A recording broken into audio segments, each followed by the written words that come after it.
오늘 설교 제목이 여러분께 원고 보내드린 대로 제목이 이 세상에서는 마지막 끝이 없다. 여러분 이 제목 받으실 때에 보실 때에 이 맞는 말 같습니까? 이 세상에서는 마지막 끝이 없다. 흔히 우리가 말할 때 세상에 끝이 있죠. 그렇게 말을 하는데 오늘 제 설교 제목은 이 세상에서는 마지막이라는 게 없고 끝이라는 게 없다. 그런 제목이에요. 제가 오늘 설교 결론을 제가 내리지는 않을 겁니다.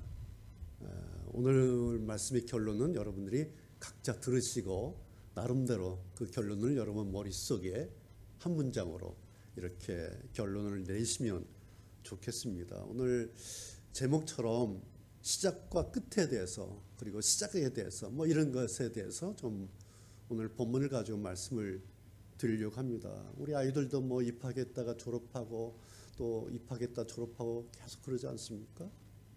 그리고 이 회사에 들어갔다가 또 퇴사하기도 하고요. 또 이직을 하기도 하고 또 새로운 사업을 하기도 하고 그러다 또 새로운 사업을 하기도 하고 아이들이나 어른이나 저도 마찬가지예요.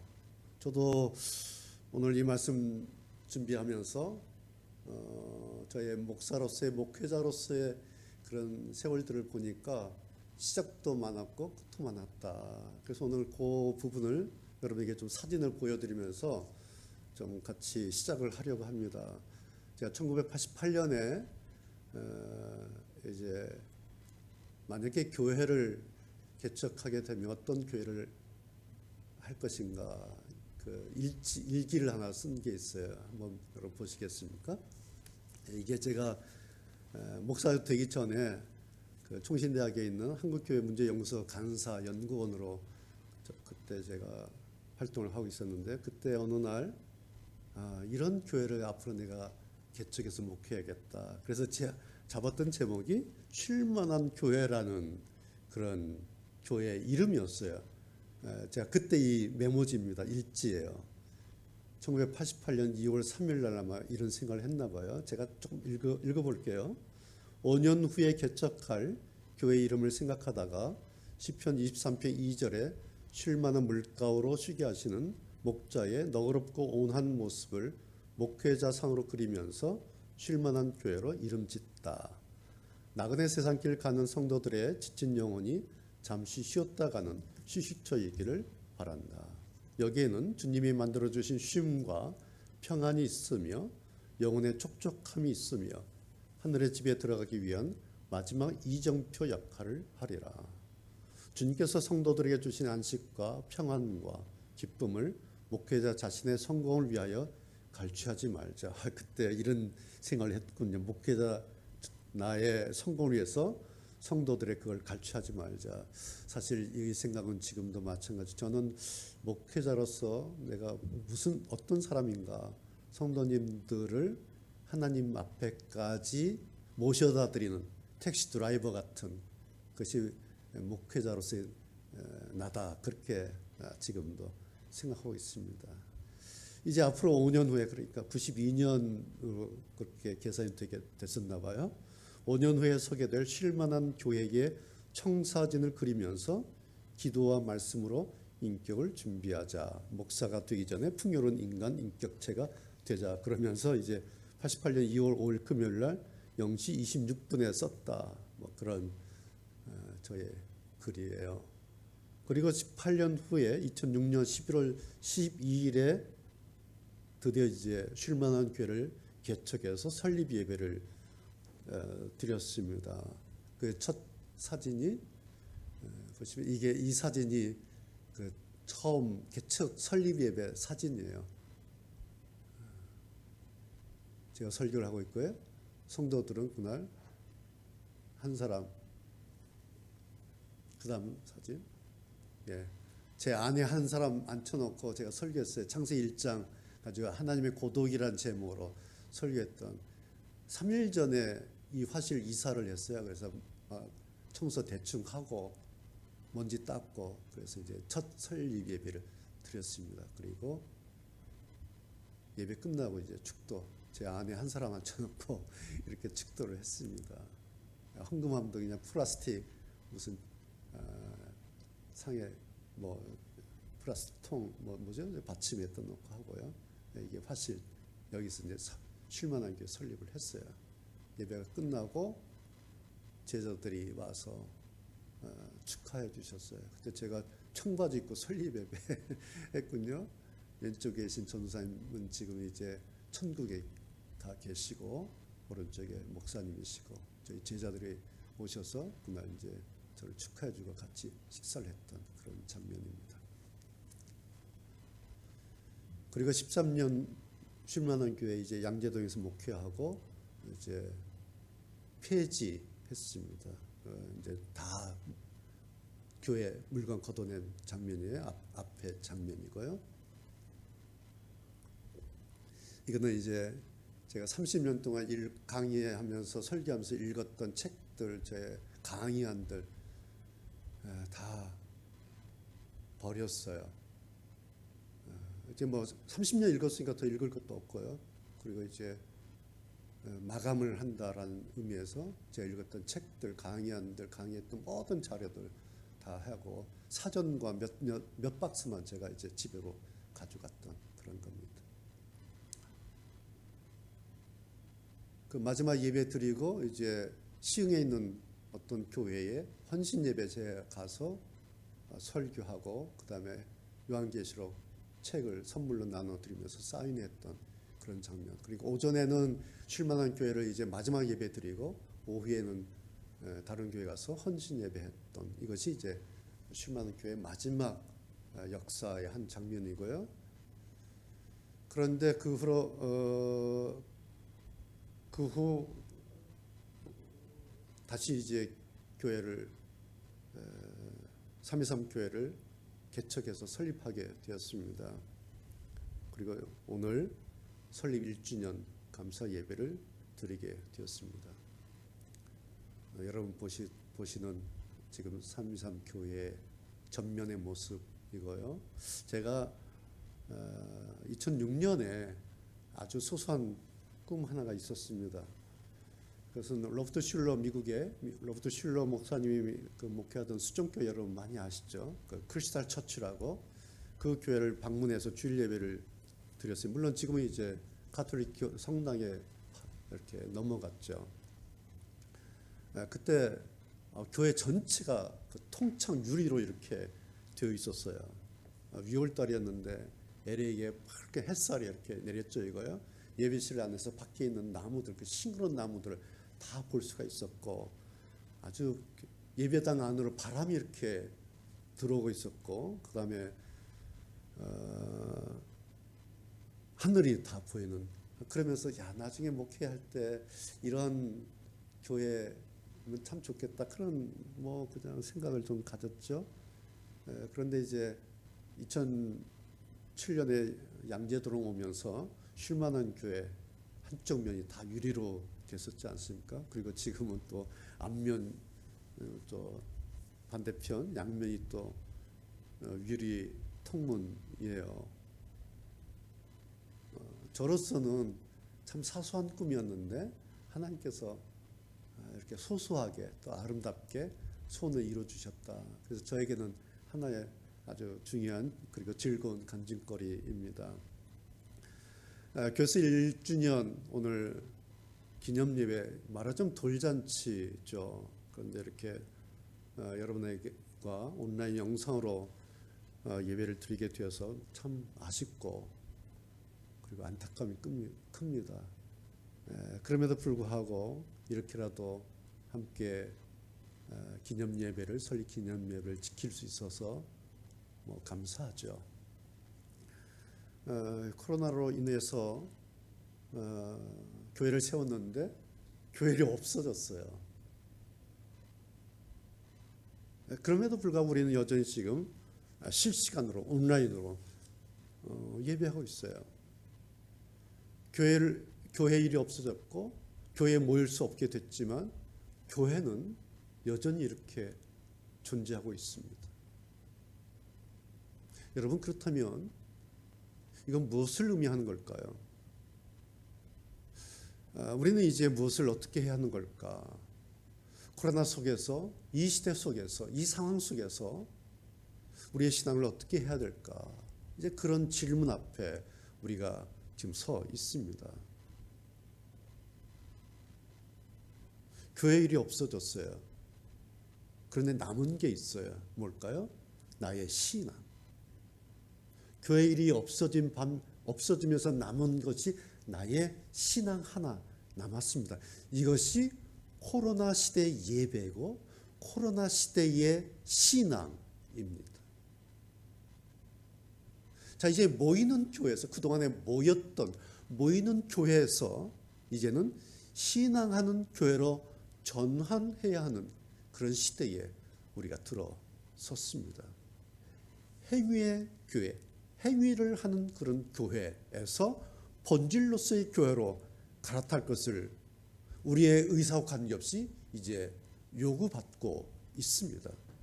이 코로나라고 하는 것이 그동안의 교회의 행태와 교회의 습관을 이렇게 바꾸고 있습니다. 그래서 저는 이것이 가히 혁명적인 사건이다. 지금 우리가 혁명적인 사건 속에 들어가 있는 그런 시대 속에 우리가 지금 살고 그리고 노출되어 있습니다.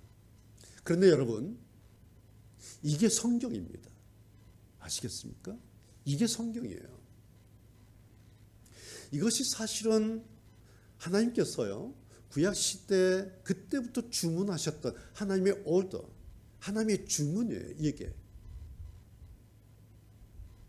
코로나 시대는, 지금 우리가 지금 노출되어 있는 이 코로나 시대는 이제 이 하나님의 주문서에 응답해야 하는 그런 시대다라는 말씀입니다. 뭘 주문하셨을까요? 하나님의 주문 내용은 이런 겁니다. 다윗이 깨달은 게 있어요. 이런 걸 깨달았어요. 주는 제사를 기뻐하시지 않습니다. 제사를 좋아하신다면 제가 드릴 것이지만 주는 태워드리는 제사인 번제를 좋아하지 않습니다. 하나님께서 바라시는 제사는 깨어진 마음, 상한 심령입니다. 오 하나님, 상처난 가슴과 죄를 뉘우쳐 주님께 고백하는 마음을 주는 경멸하지, 무시하지 않으실 것입니다. 다윗이 깨달은 것이, 다윗이 깨달은 하나님이, 다윗이 깨달은 신앙이, 하나님께 드려야 될 예배가 바로 이것이었다. 다윗이 고백하고 있습니다. 지난번 사마리아 여인과 예수님 대화 여러분 기억나시죠? 사마리아 여인이 와서 이렇게 묻습니다. 선생님, 우리 조상들은 이 산에서 예배했는데 유대인들은 예배할 수 있는 유일한 장소가 예루살렘이다. 그렇게 주장합니다. 어떻게 해야 됩니까? 라고 묻지 않습니까? 그때 예수님 말씀하시죠. 여인이요, 이 산도 아니고 예루살렘도 아닙니다. 중요한 것은 하나님께, 아버지께 예배할 때가 올 것이고, 그리고 그 예배하는 사람들은 영과 진리로 그렇게 예배해야 됩니다. 하나님께 예배한 사람들은 여기냐 저기냐 그것이 중요한 것이 아니라 어디 있어든 영과 진리로 그렇게 예배해야 되는데, 그 사람을 하나님께서, 아버지께서 찾으십니다. 여러분, 지금 코로나 때문에 교회와 우리의 예배 환경이 완전히 바뀌었지 않습니까? 네. 지금 우리가 드렸던 이 예배실이요, 완전히 방송시설로 바뀌었어요. 다 테이블을 걷었습니다. 예배 환경이 바뀌었어요. 여러분 지금 가정에서 예배 드리고 계시죠? 바뀌었어요. 물론 언젠가는 말씀드린 것처럼 다시 모여서 예배하는 날이 올 겁니다. 그럼에도 불구하고 지금까지 이렇게 우리가 그동안 마음껏 거리낌 없이 자유롭게 주일이면 이렇게 교회에 함께 모여서 예배했던 그 일들이 이제는 법적으로, 그리고 예방을 위해서라도 이렇게 제한받고 있습니다. 여러분, 우리가 언제 이런 경험을 했습니까? 이런 경험 한 적이 없어요. 전쟁도 아닌데, 그렇죠? 그래서 역발상을 해야 된다. 역으로 생각해야 된다. 이 시대를 역으로 읽어내야 된다라는 말씀입니다. 그리고 그 근거를 우리는 성경에서 찾아야 됩니다. 그냥 자기들이 생각해서 뭐 이렇게 하지 저렇게 하지, 그건 신앙이 아니고요. 그건 자기 생각이에요. 제가 말씀드리려고 하는 역발상이라고 하는 것은 장 목사의 생각이 아니라 성경에서 찾아서 그렇게 우리가 반응하자라는 말씀입니다. 오늘 다윗의 말씀이나 사마리 여인과의 대화를 통해서 우리가 얻을 수 있는 두 가지 역발상 있지 않습니까? 번제 제사가 아니라, 오늘로 말한다면 제 생각에는 이런 거예요. 번제 제사, 나 제사 드렸어. 오늘로 우리를 말한다면 나 예배 참석했어. 예배 출석 체크하는 이런 게 아니라 상한 심령으로, 깨어진 마음으로 하나님 앞에서 겸손해지는 나의 존재 가치, 내 모습으로 하나님께 나아가는 예배, 이것이 코로나 시대의 예배입니다. 두 번째는 예배의 장소가 아니라 교회나 집이냐, 이 산이냐 저 산이냐, 서울이냐 부산이냐, 교회의 장소가 아니라 예배의 주인이신 하나님께로 향하는 예배자의 그 마음, 제가 늘 말씀드렸던 그 집중력, 하나님에 대한 집중력, 이것이 가장 중요한 예배의 포인트입니다. 이것이 코로나 시대의 예배입니다.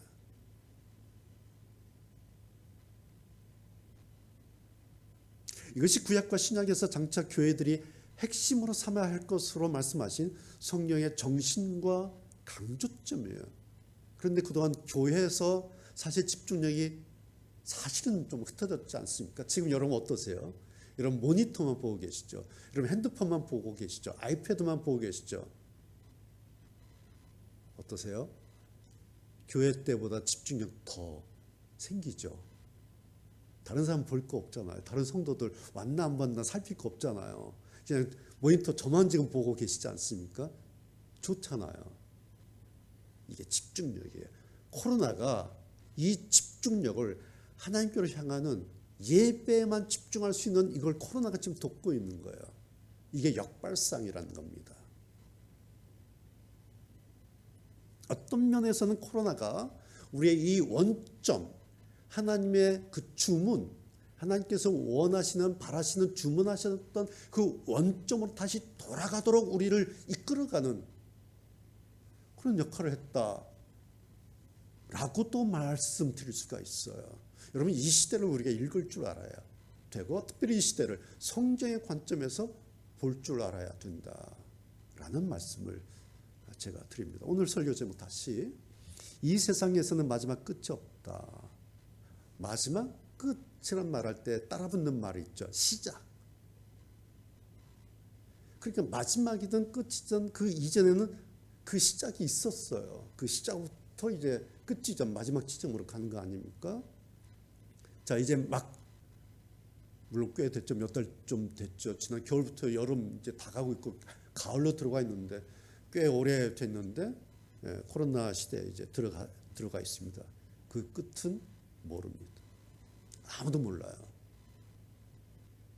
질병본부장도 모르고 대통령도 모르고 아무도 몰라요. 이 코로나의 끝이 언제 있지?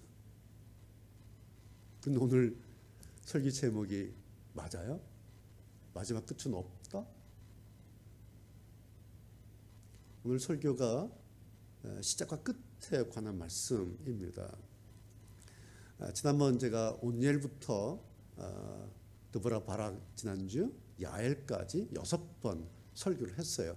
오늘은 사실은 그 설교를 전체적으로 종합하는 7번째 마지막 결론편입니다. 이제 다음 주에 드디어 기도원으로 넘어가게 될 것입니다. 오늘까지는 이제 7번 굉장히 여러 번의 설교를 한 거예요. 자, 지금까지 인물을 제가 3가지로 분류를 해서 정리를 해드리려고 합니다. 하나는 그들의 시작점, 그리고 그들의 중간평가, 그리고 마지막 그들의 결말이 뭔가. 그래서 3가지로 정리를 해서 여러분께 보여드리려고 합니다. 그래서 복습도 좀 하고요. 그다음에 종합 평가를 해서 결론을 내리는데 그 결론은 말씀드린 대로 여러분 각자가 내려보시기 바랍니다. 이제 첫 번째 사람의 왼손잡이 사사 에훗입니다. 에훗의 시작점은 기억나시죠? 여호와께서 한 구원자 사사를 세우셔요. 그래서 에훗이 이제 사사로 시작됩니다.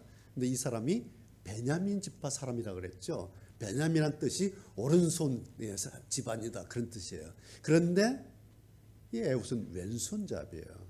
뭔가 기능적으로 약점을 가지고 있었던, 그런데 하나님께서 사사로 세우셔서 사사로서의 삶이 시작됐다. 이것이 에훗의 시작점입니다. 두 번째, 중간평가. 이제 전투를 하게 되었죠. 이제 무리한테 말하죠. 에훗이 이렇게 말합니다. 나를 따르시오. 왜? 여호와께서 너희 대적 모압 사람을 너희의 손에 붙이셨다. 내가 하는 것이 아니라 저 여호와께서 이 적들을 너희 손에 붙이셨다. 걱정하지 말고 내가 앞장서서 갈 테니까 나를 따르시오. 가자. 이것이 에훗이에요. 자기 일의 중심에, 자기가 하고 있는 일의 중심이 여호와께 계시다. 이것은 여호와께서 하신다라는 것을 에훗은 잊지 않았다. 이것이 에훗에 대한 중간 평가입니다. 그랬던 에훗의 마지막 결말 여러분 기억나시죠? 하나님으로부터 80년 태평, 그 땅에 80년 동안 태평이 있었다. 그래서 그것을 얻어서 누린 것이 에훗의 마지막 결말입니다. 그 다음 드보라 기억나시죠? 여선지 드보라, 그 다음에 바락, 야에, 이 세 사람이 한 세트예요. 드보라, 바락, 야에. 첫 번째 드보라의 시작점 여러분 기억나시죠? 라피돗의 아내예요. 여성이에요. 그래서 여자 선지자, 여선지자, 사사죠. 이스라엘 사사죠. 그리고 재판하는 재판관이에요. 그래서 드보라는 여호와의 말씀을 받아서 전한 선지자, 사사 역할을 하죠. 가라, 내 손에 붙이겠다 말씀하셨어. 그러니 너는 가면 돼. 이것이 드보라의 시작점입니다. 중간평가 뭐죠? 그런데 바락이 가겠습니다. 그런데 당신과 같이 가야 가지 내가 당신은 안 가면 안 갑니다 라고 말하지 않습니까? 그때 드보라가 이렇게 말하죠. 오케이, 나 반드시 나 갈 거야. 그런데 너 바락 너 이제 가긴 가겠지만 너 이제 영광 얻지 못할 거야. 그 까닭은 여호와께서 여인의 시스라를 여인의 손에 팔 거야. 그런데 나는 간다. 가자. 드보라가 이렇게 하지 않습니까? 무슨 뜻이겠어요? 나는 너의 동의로 시작되지 않는다. 네가 동의한다고 해서 시작하지 않는다. 나는 하나님께서 말씀하셨기 때문에 시작하는 사람이다. 그래서 나는 가겠다. 그런데 하나님께서 특별한 일을 하실 거다. 나는 그 하나님 신경 쓰고 할 거다. 특별한 일을 하실 그 하나님 신경 쓰고 나는 가는 거야. 가자. 이것이 드보라입니다. 드보라의 결말은 사사기 5장 드보라의 노래입니다. 그 사사기 5장은 말씀드린 대로 바락의 노래가 아니에요. 물론 거기 성경 보면 드보라와 바락의 노래라 이렇게 나와요. 기억나세요? 그 부분을 제가 설명한 거? 그냥 바락을 체면칠 정도 그렇게 한 겁니다. 그러면서 제가 말씀드렸던 내용이 성경이 하나님께서 그렇게 째째하게 그러신 분이 아니다. 여러분 기억나시죠? 여튼 사사기 5장은 드보라의 영광송, 드보라의 노래입니다. 이제 바락, 참 이번에 바락에 대해서 참 제가 여러 번 말씀드렸고 지난주도 많이 강조를 했고 기억나시죠? 여러분 바락 들으실 때 어떤 마음, 어떤 생각 들으셨습니까? 또 바락 보실까요? 바락 시작점, 바락의 시작점은 사사기의 바락입니다. 사사기 4장. 당신이 함께 가지 않으면 나는 가지 않겠다. 절반만 신뢰한. 그래서 이랬던 사사기 바락을 하나님 말씀을 벤치마킹 하는데 실패했다, 놓쳤다, 절반에 실렸다. 그런 말씀 기억나시죠? 바락의 마지막 결말은 이제 히브리서의 바락을 본 것이 바락의 결말입니다. 히브리서 11장 31절 거기 이름 나오지 않습니까? 기드온, 바락, 삼손. 그래서 이 장면을 제가 승리의 월계관이다. 승리의 월계관을 바락이 머리에 쓴 거다. 그리고 그 뒤에 저희가 믿음으로, 바락이 믿음으로, 이것은 마치 바락의 가슴에 단 훈장과 같은 것이다. 이것이 바락의 결말이에요. 히브리서의 결말. 자, 그렇다면 바락의 중간평가 기억나시죠? 사사기와 히브리서 중간 여백에 있는 그 바락, 그래서 그 바락을 제가 40년 체질 개선 프로젝트의 바락이다. 제가 지난주에 그렇게 말씀을 드렸습니다. 40년 동안 바락이 애를 타면서 자기의 단점을 극복하고 자기의 약점이 뭔가, 자기의 오답 노트를 고쳐가면서 그 확인해가면서 내가 이랬구나, 내가 왜 그랬을까, 내 부족함이 이거구나. 40년을 속쓰려하면서 탄식하면서 아마 바락이 그렇게 지내지 않았을까. 사사기에서 히브리서 11장 그냥 저절로 올라간 거 아니다, 그런 말씀 드렸지 않습니까? 그런데 40년 동안 이랬던 바락은 결과적으로 최고 영성의 자리, 그 최고 높은 영성의 자리 히브리서 11장에 다 터치다운한 것 같이 그 명예 전당에 이름을 올렸다. 이것이 40년 바락이 했던 중간 평가입니다. 자, 이제 야엘의 시작점 뭘까요? 여인의 손이에요. 그런데 아직 몰라요. 그 여인의 손이 누군지, 누구의 손이 여인의 손 주인공인지 아직 몰라요. 그런데 거기에 이제 시작이 되는 거예요. 그리고 바락은 그냥 겐 사람 헤벨의 아내, 말하자면 어떤 여자 이거예요. 그냥 어떤 아내, 어떤 여자, 이것이 야엘의 시작점입니다. 중간에 우리가 스토리 알지 않습니까? 시스라가 도망치고 올 때, 숨겨달라 할 때 들어오세요. 그리고 이불로 덮어요. 그리고 물 대신에 우유를 마시게 하죠. 그리고 이불로 다시 덮어버려요. 그냥 곤비에서 잠에 떨어지고 말죠. 그때 야엘이 시스라를 죽입니다. 왜요? 그것을 제가 야엘 안에 있었던 하나님 DNA가 작동되었다. 하나님의 DNA가 작동됨으로 야엘의 그 일이 진행된 것이다. 그런 말씀 기억나시죠? 그러고 나서의 마지막 결말이 사사기 5장 24절입니다. 거기에 이제 드보라가 노래를 하면서 야엘을 언급을 해요. 이렇게 언급합니다. 겐 사람 헤벨의 아내. 거기서도 그냥 헤벨의 아내 그래요. 무슨 뜻이겠어요? 아니, 야엘이라는 사람은 여전히 막 이런 여자예요. 이런 사람이에요. 그런데 그 야엘은 다른 여인보다 복을 더 받을 것이니, 장막에 거한 여인보다, 다른 일반적인 그런 아내들보다 야엘은 더욱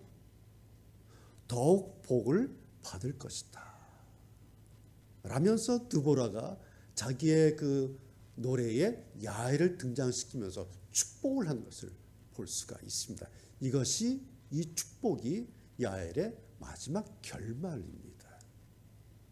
그런데 이런 야엘을 그 주석에서 간교한 살인 행위다 라고 해석했으니 참 제가 그때 좀 많이 안타깝던 일이었습니다. 그게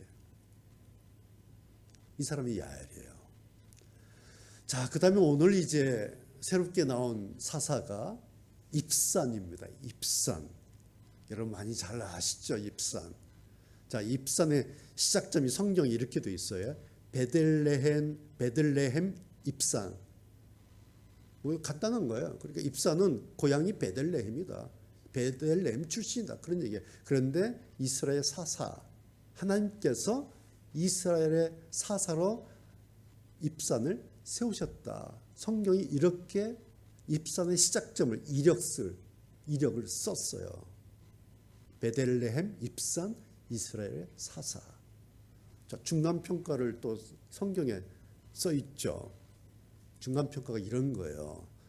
입산에게 아들이 30 있었고요. 딸이 30 있었어요. 60명의 자녀가 있어요. 이제 성장해서 결혼을 시켰잖아요. 근데 어떻게 결혼시켰냐니까 30명 딸들은 타국에 시집을 보냈어요. 그러니까 외국 사위를 30명 얻은 꼴이죠. 그 다음에 아들들은 또 외국에서 30명을 데려왔어요. 자, 그러니까 60번에 걸쳐서 엄청난 국제 결혼을 한 겁니다. 60회에 걸쳐서. 아들 30, 타국 며느리 30, 딸 30, 타국 사위 30, 120명이에요. 이 숫자가.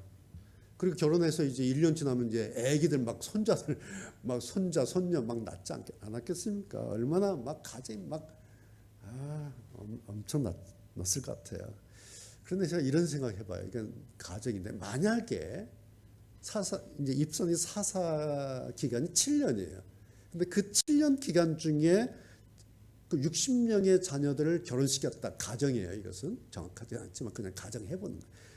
시켰다면 계산해보니까 1년에 8번 내지 9번 결혼식을 한 거예요.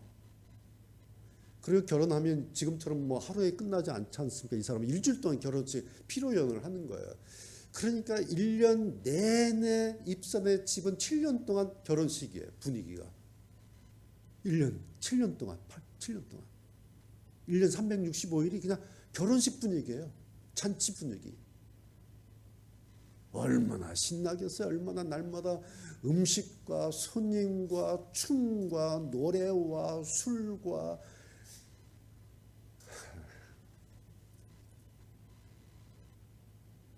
그랬다면 입산이 언제 사사일을 했겠습니까?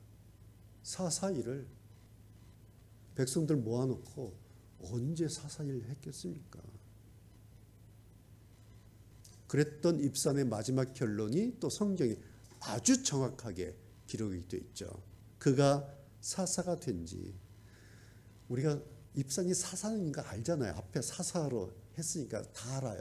그런데 성경이요, 그 기록을 다시 해요. 뭐라고? 그가 사사가 된지. 무슨 뜻이겠어요? 그는 사사였다. 그 뜻이에요. 그는 사사였다. 그런데 7년 동안 사사였다. 그 뜻이에요. 그러고 나서 입산이 죽음에 베들레헴에 그냥 고향 땅에 다시 이제 묻힌 거예요. 거기에 장사되었더라.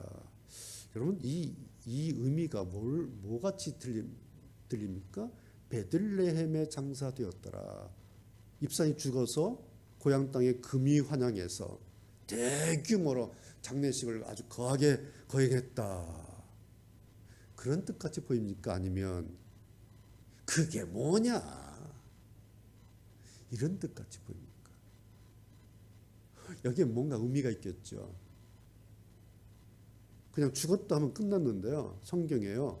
죽었는데 장사 지냈다. 이렇게까지 기록을 하고 있어요. 사사였는데 자녀들 결혼시키고 그 다음에 죽고 장례 치른 게 사사 입산의 전부였다. 그의 결말이다. 그 뜻입니다. 자, 또 한 사람 볼까요? 압돈이라는 사사입니다. 사사 압돈. 압돈의 시작점도 성경에 13절에 이렇게 나옵니다. 비라돈 사람 힐렐의 아들. 그리고 이스라엘의 사사다. 이것이 이제 압돈의 시작점이에요. 커리어예요. 두 번째, 압돈의 중간평가도 입산처럼 아주 자세하게 나와요. 그런데 내용이 이런 거예요. 아들 40 있어요. 이 사람은. 그리고 손자가 30 있어요. 일단 70명이네요. 이 70명이 어린 낙이 70마리 어긴 낙을 타고 놀았어요. 아들 40도 어린 나귀를 타고 손자 30도 어린 나귀를 탔는데 70마리가 앞도 눈앞에서 빙글빙글 도는 거예요. 초원을 도는 거예요. 70마리 아들 탄 나귀, 손주 탄 나귀가요. 앞더니 눈 뜨면요 70마리가 돌아요. 날마다. 매일같이 나귀 타고 노는 게 일이었나? 그래서 앞더니 무슨 마사회 회장이었나? 성경이 왜 이런 걸 기록을 해놨겠어요? 이 거룩한 성경에 왜 이런 게 기록됐을까요? 1.1회라도 틀림없는 성경에 의미가 있겠죠. 자, 압돈의 마지막 결말이에요. 똑같아요. 입산하고. 압돈이 이스라엘의 사사가 된지, 그러니까 이 사람이 마사의 회장이 아니라 사사였구나. 말 탄 거 볼 때는 이 사람이 마사의 회장인가라고 착각했는데 8년 동안 그랬으니까. 그런데 마지막에 성경에 이스라엘 사사 이렇게 기록한 거 보니까 이 사람이 사사였구나. 그러니까 8년이나 그랬네. 그 다음 비라돈 사람 힐렐의 아들 압돈이 죽음에 에브라임 땅 아말렉 사람의 산지 비라돈에 역시 장사되었더라. 죽고 끝났다고 그렇게 장사되었더라. 자, 여러분 이런 거예요. 8년 동안 사사였는데 한 일이라고는 사서로서 그가 압돈이 한 일이 뭐예요? 아들 손자 말 타고 나귀 타고 노는 거. 그거 즐긴 거예요. 제가 이런 생각이 들어요. 앞전에 그 입산이잖아요. 아마 압돈이 입산을 알았나 봐요. 그런데 그 입산이 부러웠나? 나도 나중에 사사 되면 저렇게 놀아야지. 저렇게 살아야지. 야, 멋있다. 1년 내내 결혼잔치하고 놀고 풍악을 올리고 야, 나도 저렇게 살아야지. 그게 부러워서 그랬을까? 마치 제가 이 압돈을 보면 입산 따라쟁이 같아요. 입산하던 건 그대로 따라서 하는 것 같아요. 그런데 결국 그러고 죽었는데 여러분 이렇게 살다간 사사가 한둘이 아니었다는 사실이에요. 자기는 눈으로 뻔히 보고 알았을 테요. 그렇죠? 참 이런 부분들이 우리가 이해하기가 힘든 부분이에요. 도대체 이 사람들 무슨 생각을 하고 살았을까? 무슨 생각으로, 무슨 배짱으로, 무슨 마음으로 그 사사 7년을, 사사 8년을 도대체 이 사람들 뭐하고 살았을까? 명색이 사사잖아요. 사사, 지도자. 하나님의 종. 그런데 이유가 있어요. 근거가. 이렇게 이 사람들이 이렇게 할 수밖에 없었던 이유가 있어요. 딱 하나입니다. 뭐예요? 자기 안에 DNA가 있어요. 무슨 DNA? 입산 DNA, 압돈 DNA예요. 입산 DNA라고 하는 것은 결혼식 과다 DNA예요. 제가 그냥 이름을 그렇게 붙여요. 결혼식 과다 DNA. 그래서 그 과다 DNA가 막 쩔쩔 끓어요. 그래서 결혼 그거밖에 못해요. 그 DNA 때문에. 압돈은 나귀 타고 놀기 DNA. 압돈 안에 있던 DNA는 그냥 나귀 타고 노는 DNA예요.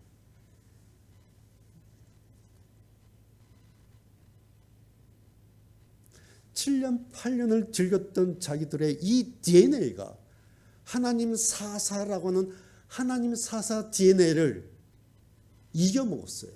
밀쳐냈어요. 밀어내버렸어요. 자기들의 그 DNA가 하나님 사사 DNA를 이겼어요. 먹어버렸어요. 그런데 그 결과가 죽음의 장사 되었더라.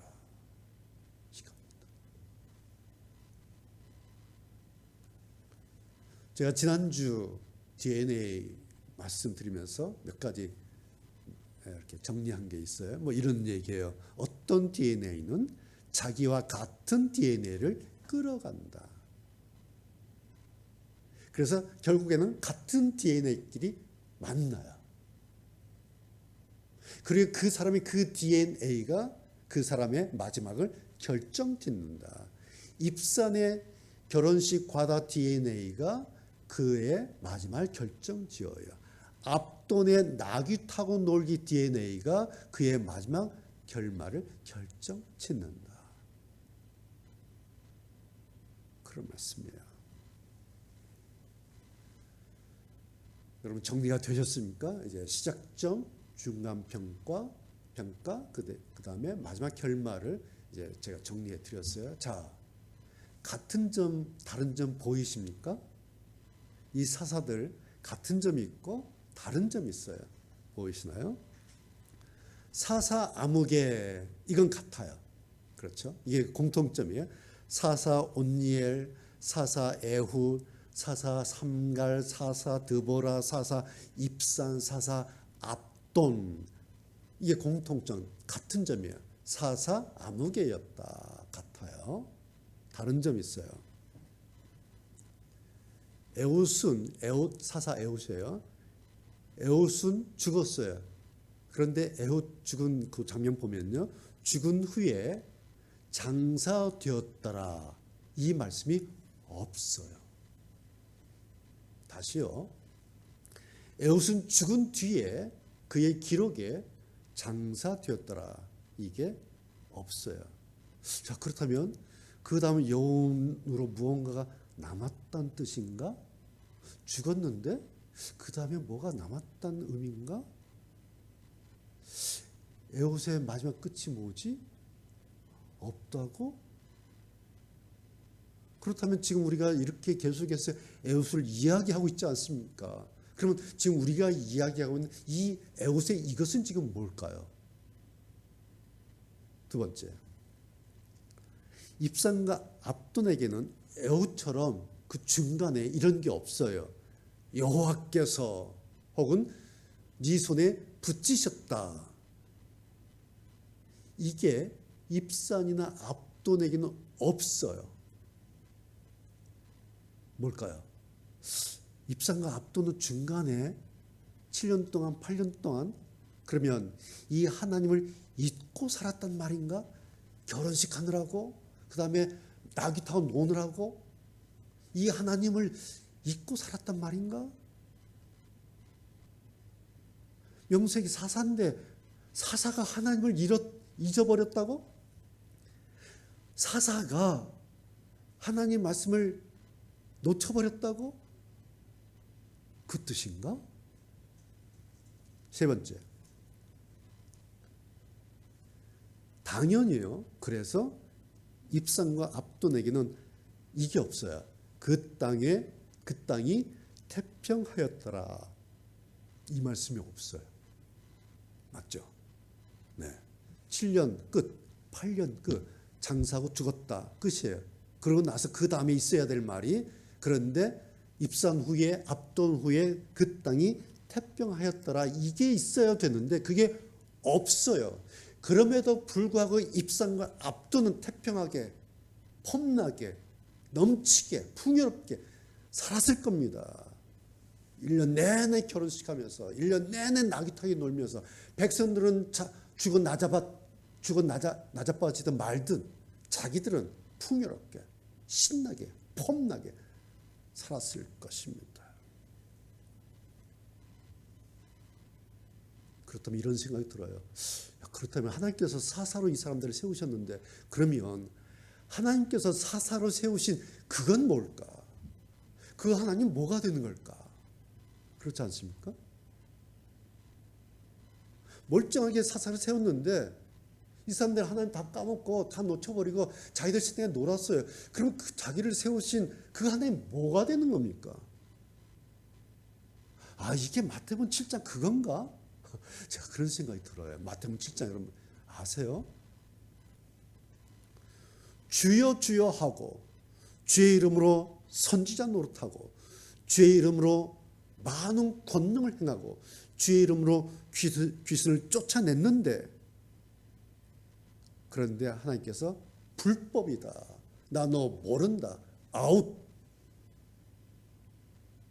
그 말씀의 모델이 이 입산, 이 압돈이란 말씀인가? 무서워요. 제가 개인적으로 성경에서 가장 무서운 말씀이 마태복음 7장 이 말씀이에요. 제가 목사잖아요. 제가 하나님의 말씀 전하는 사람이잖아요. 제가 설교하는 사람이잖아요. 아마 저는 죽을 때까지 목사로 살게 될 것입니다. 그런데 만약에 하나님께서 마지막에 하나님 앞에 섰는데 난 너 몰라. 제가 목사인데. 아니 난 너 몰라. 제가 장목사라니까요. 오케이. 그런데 너 내가 봤는데 너 좋아서 하더라. 너 신나서 하더라. 너 영광 받는 거 내 영광 다 따먹고 하더라. 내 마음으로 하지 않았잖아. 내 방식대로 하지 않았잖아. 너 좋아서 했잖아. 네 마음대로 했잖아. 난 너 몰라. 너 나하고는 상관없어. 아웃 불법. 라고 한다면 이 자리는 회개할 수 없는 자리예요. 그냥 왼쪽 오른쪽 그냥 갈라지는 자리지. 하나님 몰랐어요. 잘못했어요. 용서해 주세요. 그 시간이 없는 자리입니다. 그것이 입상과 압돈, 죽음의 장사 지냈더라 끝. 제가 지난번에 천국, 우리가 나중에 천국 가게 되면 깜짝 놀랄 일이 세 가지 있을 거다, 그런 말씀 드렸잖아요. 이거, 이거, 뭐 이런 거요. 와, 이런 거. 오늘 그 주인공들이 다 나와요. 첫 번째, 이 주인공 누굴까요? 온니엘. 40년 그 땅이 태평하였더라. 왔구나. 에훗. 그 땅이 80년 태평하였구나. 우리가 이제 천국 가면 이 에훗 만나게 될 겁니다. 에훗 오셨군요. 드보라 이후에 그 땅이 40년 태평하였더라. 야엘. 하나님의 손. 우리가 천국 가면 그 야엘 손 한번 잡아봐요. 이 손이었군요. 이 손이 하나님의 손, 그 손이었군요. 이것이 주인공들이에요. 두 번째, 천국에 안 보이는 거예요. 누구? 삼갈, 입산, 압돈. 왜 안 왔지? 왜 삼갈 안 보이지? 막대기 하나로 블레셋 적군 600명을 죽였잖아. 그 사람 안 온 거야? 8년을 사설로 있었는데 여기 안 온 거야? 사사였는데? 그럼 죽고 장례 치르고 그게 끝이었단 말이야? 명색이 사사였는데? 그러면 그 사람들을 사사로 살았던 그건 뭐야? 그건 뭐였지? 아마 그러지 않을까. 몰라요. 뭐 나중에 가봐야 알겠죠. 이것도. 마지막. 얘 주인공 누구? 바락.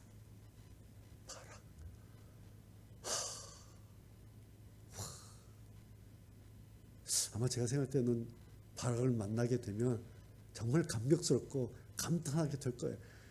당신 40년 어떻게 했어요? 도대체 40년을 어떻게 했길래 사사기 그 바닥에서 히브리서 11장 여기 이름을 도대체 40년 동안 당신에게 무슨 일이 일어났던 거예요? 인간 승리자, 믿음 승리자 바락. 사실 나중에 천국 가면 만나보고 싶은 사람 한 사람이 이 바락이에요.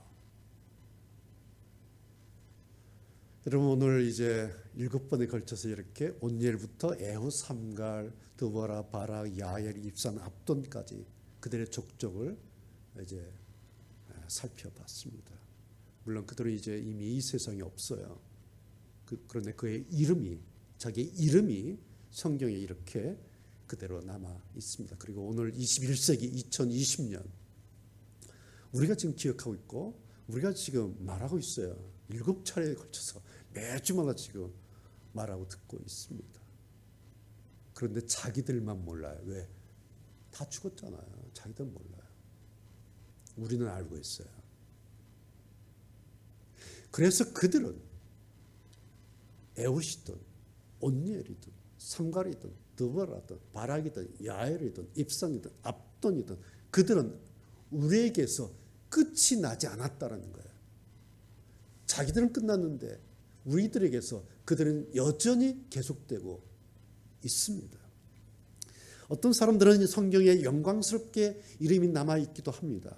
그리고 그 영광으로 오늘날까지 계속해서 우리에게 권면하고 말하고 있습니다. 그들이 말하고 있어요. 바라게 오늘도 말하고 있어요. 오늘 우리들에게. 그리고 오늘 우리는 그들을 통해서, 드보라를 통해서, 야엘을 통해서, 바락을 통해서 오늘 우리가 배우고 있지 않습니까? 그들은 지금 우리에게 선생의 역할을 하고 있습니다.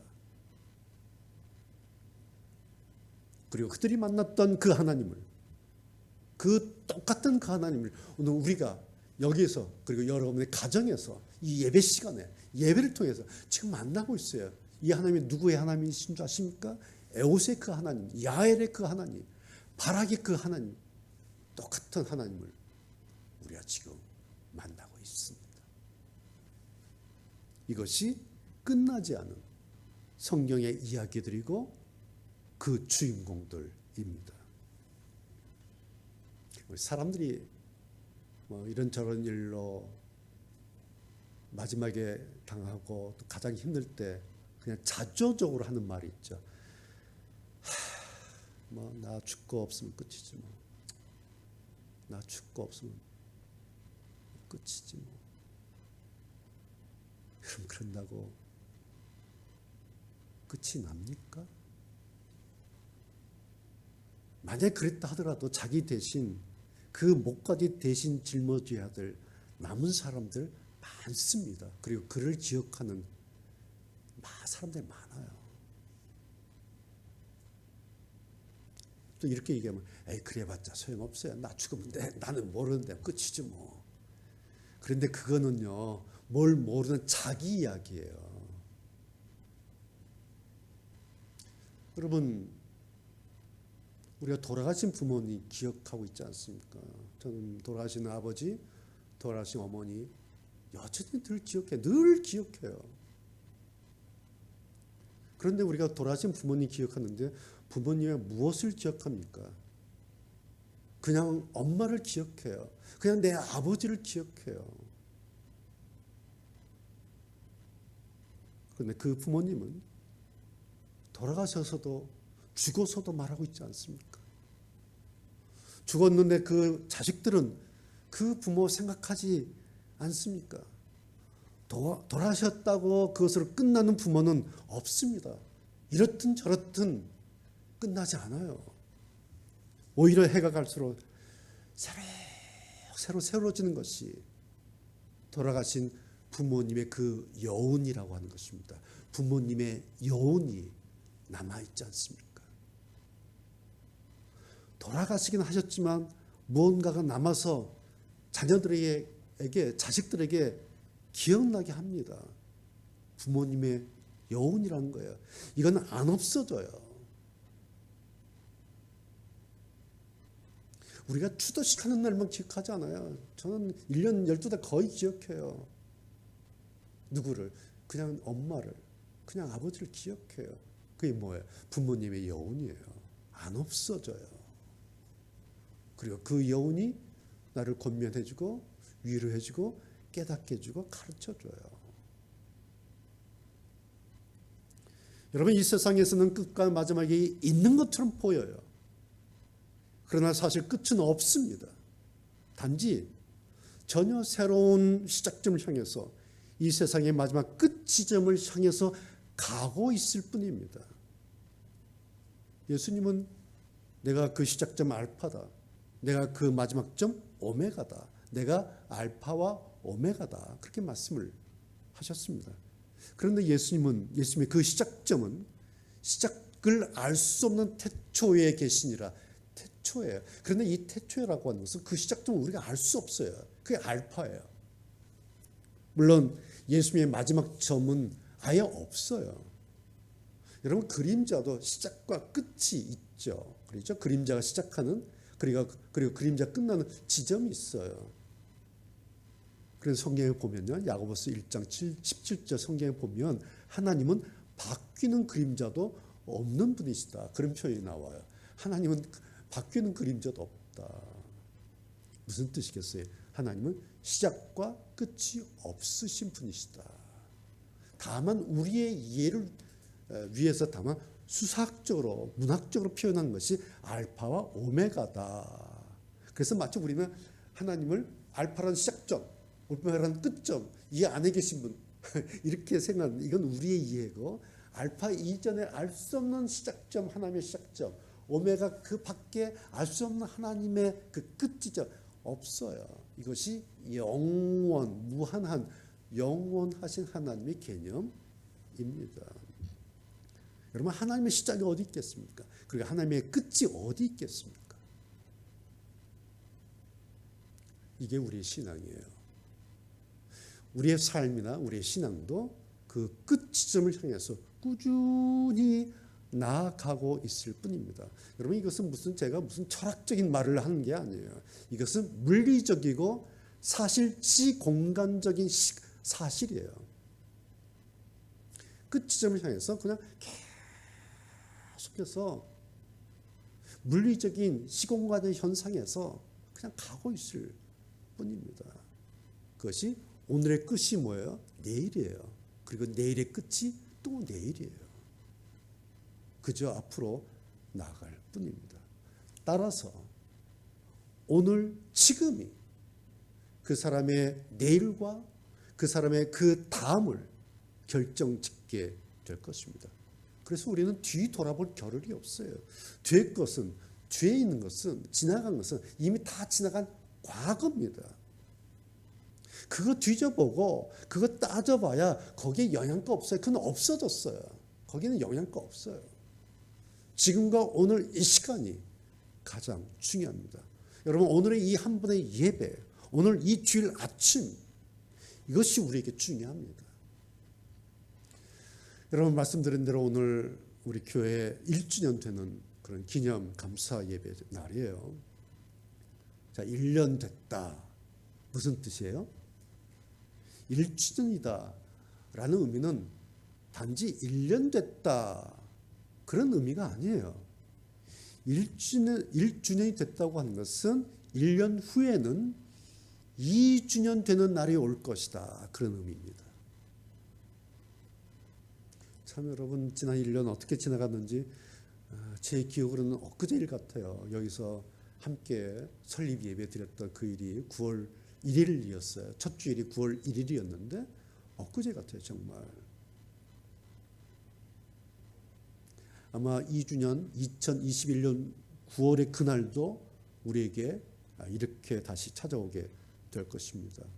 그런데 그 2주년 그날은 1주년인 오늘에서 또 시작이 되는 거예요. 오늘 시작이에요.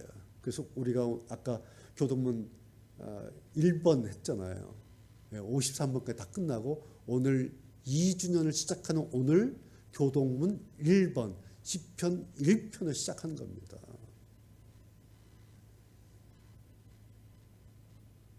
그렇게 끝이 없는 시작이 또 계속 될 것입니다. 당연한 말이지만 그것을 오늘 지금이, 이 1주년을 기념하는 오늘 지금이 또 결정지어 간다라는 사실입니다. 여러분, 삼갈, 자기가 우리한테 이렇게 기억될 줄, 사람들 뇌리 속에 그 오랜 세월 동안 자기가 이렇게 기억될 줄 아마 몰랐을 거예요. 입상과 앞돈이 이렇게까지 손가락질 받을 모델이 될 줄 아마 꿈에도 몰랐을 겁니다. 아유, 주가 끝났으니까 난 몰라. 그건 자기 얘기예요. 자기 얘기. 주가 끝난다고 끝납니까? 우리가 이렇게 다 기억하고 있는데, 제가 지금 매주마다 이야기하고 있지 않습니까? 우리가 성경만 보면 그냥 거기에 기록되어 있어요. 안 끝나요. 사람들의 기억 속에 남아있으면 그건 끝난 게 아닙니다. 그래서 이 세상에서는 마지막 끝이 없다. 오늘 설교 제목. 이 세상에서는 마지막 끝이 없다라는 말씀입니다. 오늘 결론은 이겁니다. 오늘을 어떻게 살 것인가? 지금을 어떻게 할 것인가? 이게 오늘 결론이에요. 그런데 여러분, 이게 신앙입니다. 오늘을 어떻게 살아갈 것인가? 지금을 내가 어떻게 할 것인가? 방법이 뭘까요? 하루하루 최선을 다하는 것밖에는 방법이 없습니다. 지금 코로나 시대, 집콕의 시대, 변혁의 시대, 격변의 시대예요. 예전에 우리들 일상이 이제는 흔한 일상이 아니죠. 코로나 이전으로 다시 돌아갈 수 없다고 그러지 않습니까? 아이들이요, 학교에 나가지 못하니까 학교 친구들이 지금 어떻게 하는지를 모르니까 아이들이 지금 멘붕이라는 거예요. 도대체 내 친구들이 어떻게 지내고 있는지를 모른다는 거예요. 목사님, 저도 지금 성도 여러분들이 지금 어떻게 하고 계시는지 저도 몰라요. 왜요? 안 보이니까. 주일날 얼굴 한 번이라도 보면 그래도 표정을 읽을 수 있는데 지금 안 보여요. 몰라요. 학교든 교회든 이제는 몰라요. 그래서 어쩔 수 없이, 물론 우리 교회는 뭐 지금까지 14년째 계속 이러고 있는데요. 주일 예배 한 번과 설교 말씀 하나로 자기 신앙을 꾸려가야 합니다. 주일 예배 한 번이에요. 설교 말씀 한 번이에요. 이거 가지고 일주일 자기 신앙을 꾸려가야 돼요. 여러분, 불가능할 것 같습니까? 어려울 것 같습니까? 아닙니다. 오히려 좋은 거예요, 이게요. 오히려요. 제가 볼 때는 오히려 더 좋아요. 왜요? 집중할 수 있는 거예요. 그리고 정확하게 점검할 수 있어요. 자기를 돌아볼 수 있어요. 그리고 말씀을 집중할 수 있으니까 그 말씀 묵상할 수 있어요. 제가 원고도 보내드리고 그러지 않습니까? 예, 유튜브에 설교 다 올라가요. 수요일 예배 없고 금요일 구역 모임 없어도 괜찮아요. 상관없어요. 왜요? 유튜브를 통해서 다시 말씀 보면 되잖아요. 다시 원고 들춰보면 되잖아요. 묵상하면 돼요. 여러분 앉아있는 그 자리가 수요 예배 자리고요. 앉아 계신 그 자리가 구역 예배 자리예요. 그리고 답답하면 카톡으로 안부 물으면 되잖아요. 전화 돌리면 되잖아요. 무슨 문제 있어요? 소모임 한다고 대전까지 가야 됩니까? 서울 사람이, 수도권 사람이 교회 소모임 해야 된다고 해서 대전 앞에까지 가야 됩니까? 이건 무슨 코미디예요? 이게 뭘까요? 저는 정말 이해되지 않는 일이에요. 이런 일들이요. 이게 도대체 뭘까?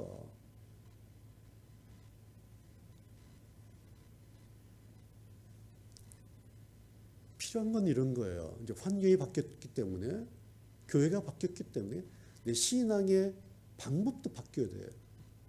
이런 거예요. 지금까지는 교회 체질이에요.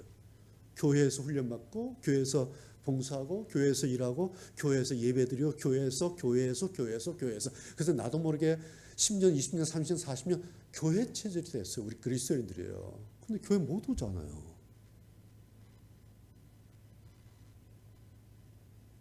가만히 있으면요, 멘붕 빠져요. 그래서 대전까지 내려가야 돼요.